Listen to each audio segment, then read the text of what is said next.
Informasi ini dikutip dari Dr. Reisa Broto Asmoro. Bagaimana 14 hari mampu menghentikan laju penularan COVID-19? Yang perlu kita ketahui, anak-anak memang senang libur sekolah 14 hari. Namun sayangnya, banyak orang yang belum memahami. Mengapa 14 hari dan untuk apa? Maklum, himbauan itu tanpa disertai penjelasan yang memadai. 14 hari itu sangat penting dan harus disertai tindakan kepatuhan. 14 hari itu mampu menghentikan laju penularan COVID-19 dan mampu menyelamatkan ribuan orang. Bagaimana bisa? Begini, ketika seseorang kontak dengan apapun yang bisa menginfeksinya dengan COVID-19, maka harus ditunggu minimal 14 hari. Jika tidak terjadi apa-apa, maka orang itu aman.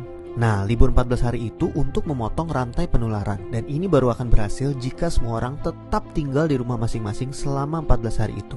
Kenapa harus begitu?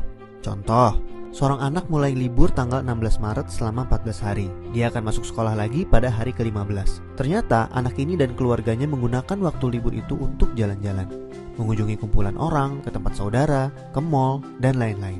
Seandainya dia jalan-jalan di hari ke-10 dan tertular COVID-19 di tempat yang ia kunjungi, mungkin pada hari ke-14 atau 15 belum ada tanda-tanda dia sakit, tetapi dia sudah membawa COVID-19 di tubuhnya dan berpotensi menularkan. Andai dia masuk sekolah pada hari ke-15 dan seterusnya, maka 14 hari libur sekolahnya itu tidak ada gunanya.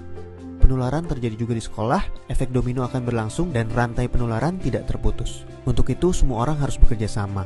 Semua warga Indonesia harus membantu dan warga harus kompak, yaitu patuh untuk tidak kemana-mana dalam 14 hari itu kecuali untuk hal yang sangat perlu. Waktu 14 hari itu berguna untuk saling pantau.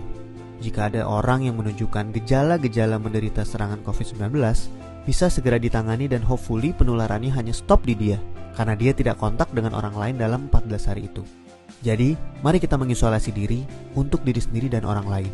Mungkin pula dalam skala besar untuk umat manusia. Mohon bantuannya untuk share dan jelaskan hal ini kepada orang lain, supaya semua patuh dan pemerintah terbantu untuk stop penularan COVID-19. Jika tidak, maka 14 hari libur itu percuma.